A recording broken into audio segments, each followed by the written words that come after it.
itu. Mbah, jenengan sinten, Mbah?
Jumpa lagi para sahabat layar ireng di channel kami.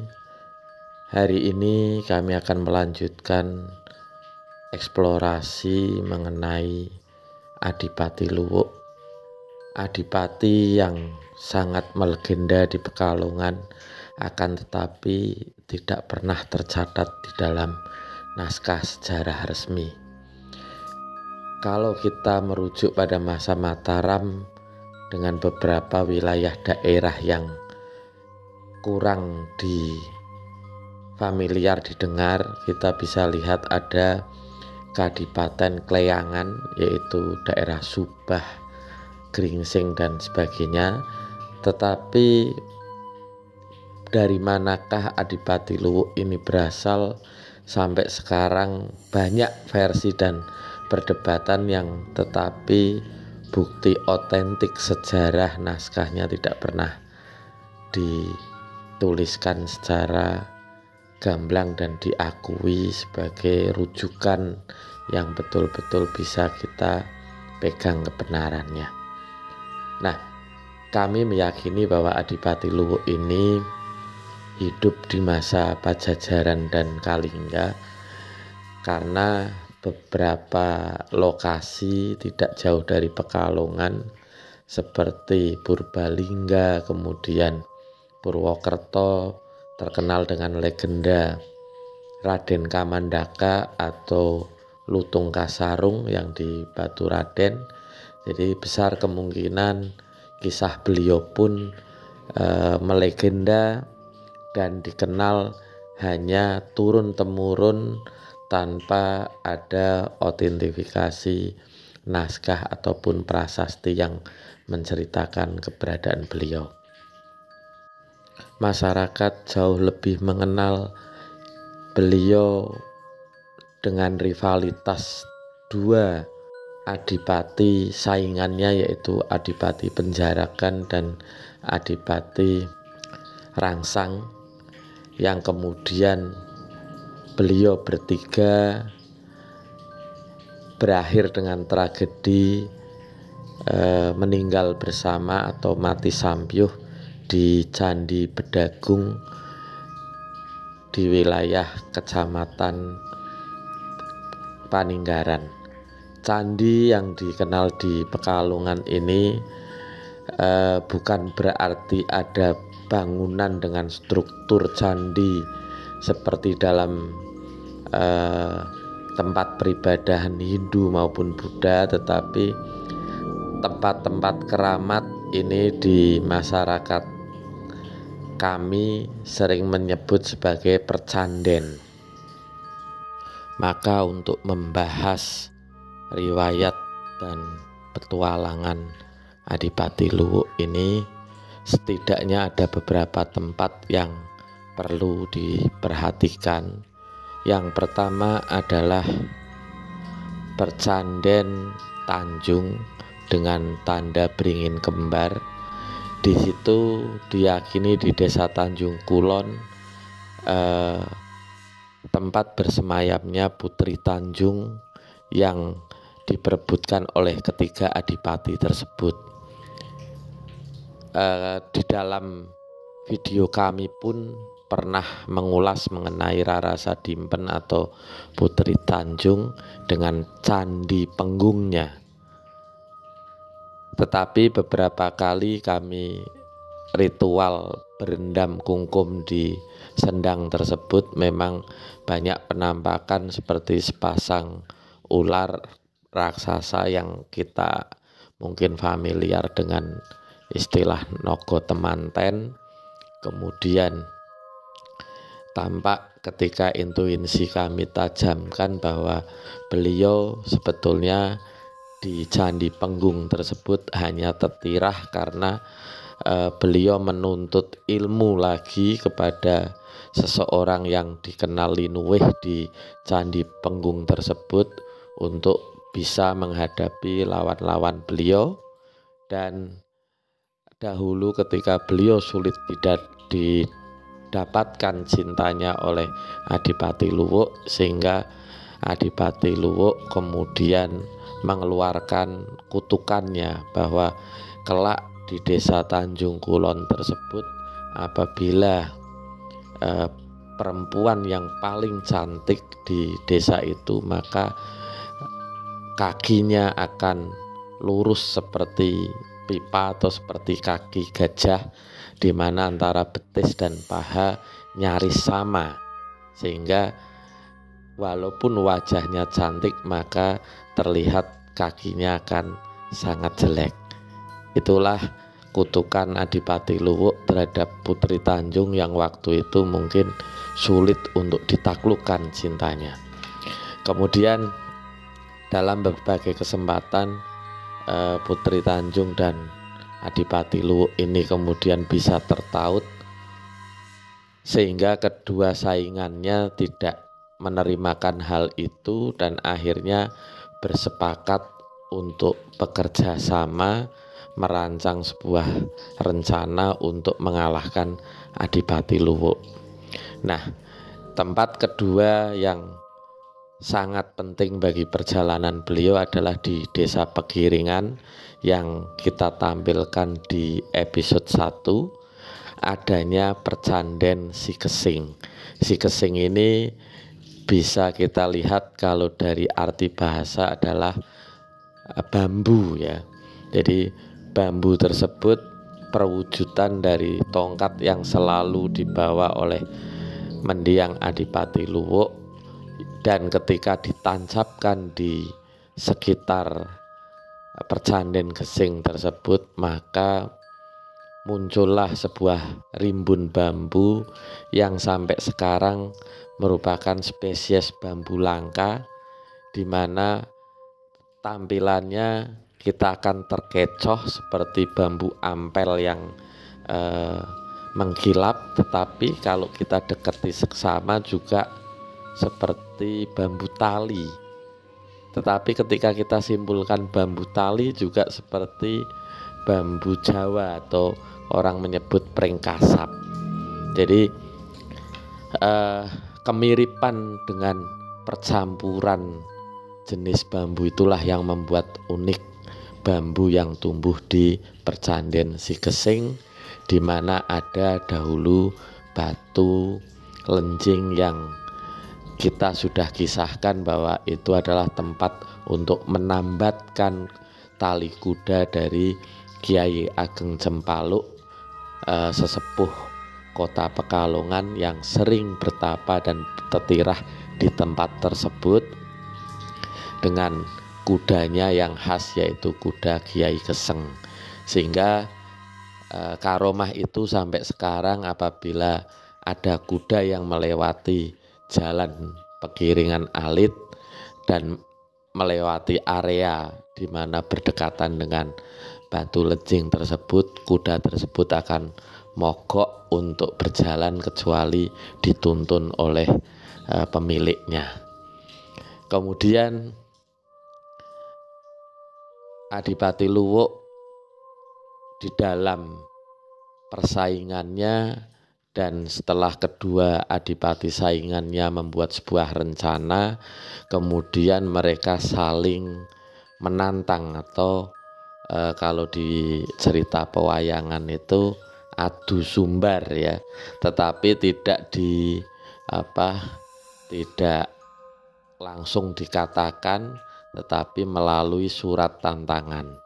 Nah, zaman dahulu lazimnya untuk menulis sesuatu di atas lontar, tetapi di dalam kisah ketiga adipati ini mereka saling bertukar surat tantangan yang ditulis di bilah-bilah bambu, sehingga tempat adipati tersebut menulis sebuah surat kepada lawan-lawannya, daerah tersebut sampai sekarang dikenal sebagai desa Pring Surat. Jadi pring itu bambu, surat itu adalah sesuatu yang dituliskan, nah, kemudian menjadi surat yang berasal dari lembaran-lembaran bambu. Nah, kemudian yang ketiga adalah Candi Bedagung. Ketika perkelahian antara Adipati Luwuk melawan kedua lawannya ini, Adipati Luwuk sempat lari dengan Putri Tanjung karena yang dihadapi adalah sama-sama pembesar dan sama-sama orang-orang yang sakti mandraguna, sehingga kekuatan tersebut tampak menjadi sedikit tidak imbang. Dan untuk sejenak mengambil nafas dan persiapan lainnya, maka Putri Tanjung dilarikan bersama Adipati Luwuk ke sebuah kawasan yang sekarang kita kenal sebagai Kecamatan Paninggaran. Nah, di situ kedua adipati lawannya mengejar, dan karena terjadi kejar-kejaran di antara Wong Agung, dari kata-kata bahasa Jawa bedak Wong Agung, akhirnya tempat tersebut dinamakan Candi Bedagung atau Percanden Bedagung. Dan konon kisah itu semua berakhir di Candi Bedagung dengan keempatnya akhirnya meninggal dunia dan tanpa nisan, tanpa diketahui siapapun karena di tengah hutan pada waktu itu, hingga akhirnya cerita tersebut bergulir turun-temurun.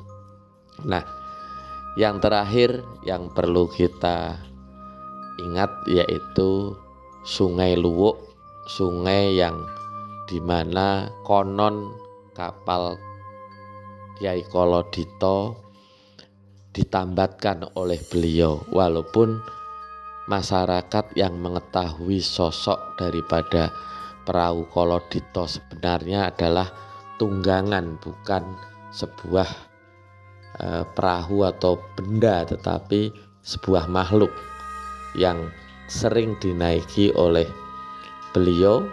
Dan ketika beliau berada di perairan, tampak seperti beliau bisa berjalan di air, tetapi sesungguhnya menaiki tunggangan beliau tersebut.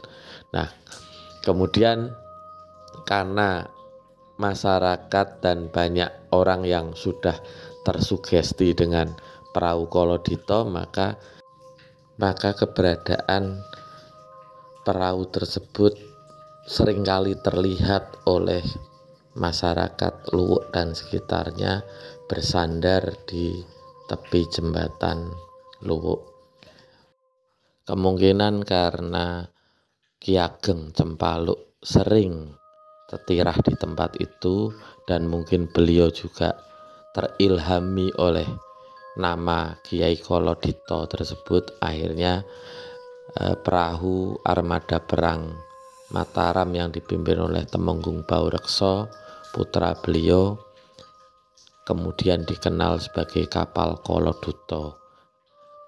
Dan kapal tersebut karena ditambatkan di wilayah Petarukan, maka sekarang pun bagi orang-orang pemancing kadang-kadang melihat penampakan kapal Koloduto di muara Petarukan. Nah, istimewanya adalah ketika kita melihat Sungai Luwuk tersebut, maka kita akan melihat berbagai keistimewaan budaya yang ada di Pekalongan. Salah satunya kalau kita di daerah Dieng ada potong rambut gimbal yang kemudian dilarung di Telaga Warna untuk kembali kepada pemomongnya yaitu Ratu Kidul. Maka di Sungai Luwuk ini juga terkenal dengan ritual potong atau lepas kuncung, yaitu kalau di sini untuk ritual kalau anak-anak yang bayi-bayi itu rambut bayi itu tidak dipotong, namanya rambut bajang. Nah, nanti kalau menjelang dewasa mau sunat, mau hitan, nah baru ke sini nanti rambut bajangnya dilarung di sini supaya untuk istilahnya kalau orang zaman dulu membuat menghilangkan kesialan. Nah, nanti rambutnya dilarung di sini dengan diacarakan oleh. Inilah keistimewaannya Pekalongan, seperti miniatur kejadian-kejadian besar di beberapa tempat yang juga ada di Pekalongan. Kemudian Sungai Luwuk tersebut kalau kita lihat ujung dari sebuah daratan yang menyerupai kayak kapal, ujung kapal, maka di situ konon ada sebuah terowongan. Nah, terowongan itulah yang menghubungkan ke Laut Utara, di mana abdi setia dari Den Ayu Nganten Lanjar yang bernama Den Bagus Kuncung sering melewati kawasan tersebut untuk memantau wilayah kekuasaannya. Nah, kemungkinan mungkin lepas kuncung itulah terinspirasi dari punggawa bernama Den Bagus Kuncung. Kemudian keistimewaan yang lain daripada Sungai Luwuk ini, sungai ini sering dijadikan ajang buang sial atau larung sial atau melepas sial bagi orang-orang yang sulit jodoh, dapat sengkolo masalah perjodohan ya, sampai usia sudah lumayan melebihi usia ideal tetapi belum mendapatkan jodoh. Biasanya setiap malam Selasa Kliwon atau malam Anggoro Kasih atau malam Jumat Kliwon juga dimandikan di sungai ini. Kemudian juga dari dunia politik, lokasi ini sering dijadikan tirakat untuk tokoh-tokoh politik yang akan berebut untuk jabatan-jabatan yang ada di pemerintahan. Beberapa tokoh masyarakat dan masyarakat sekitar pernah mengetahui ada beberapa calon tokoh politik dan calon pejabat yang berendam beberapa waktu di tempat itu, dan ternyata memang pada akhirnya mereka berhasil mencapai tujuannya menjadi pejabat publik di pemerintahan. Nah, itulah yang kami telusur dari Sungai Luwuk, di mana juga Hamzah sempat didorong karena ada beberapa penghuni yang dalam tanda kutip sedikit usil atau nakal. Kemudian di akhir kami beranjak meninggalkan sungai tersebut, kami mendapat oleh-oleh berupa buntat besi yang bentuknya tidak beraturan, jadi bentuknya lebih agak lancip ya. Jadi itu teman-teman cerita mengenai jembatan Luwuk.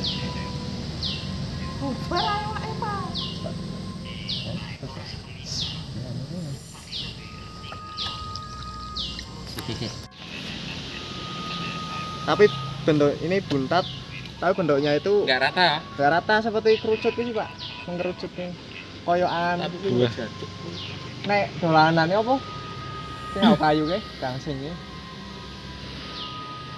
Terserah lah buat siapa. Ini seperti yang kita dapat di Dieng.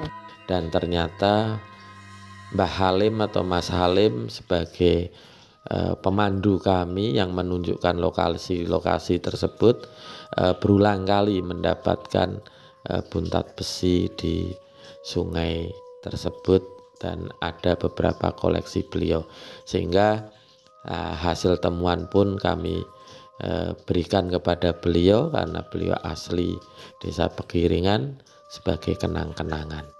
Demikian sahabat layar ireng semuanya, semoga tetap setia mengikuti perjalanan kisah kami untuk eksplorasi beberapa kisah yang untold story atau yang tidak terceritakan oleh sejarah. Ya mungkin itu saja penelusuran kita mengenai Dukuh Luwuk, Desa Pegiringan Alit. Ikuti terus penelusuran kami di tempat-tempat lainnya. Jangan lupa like, subscribe, dan komen. channel Layar Ireng dan juga Ireng Restoran.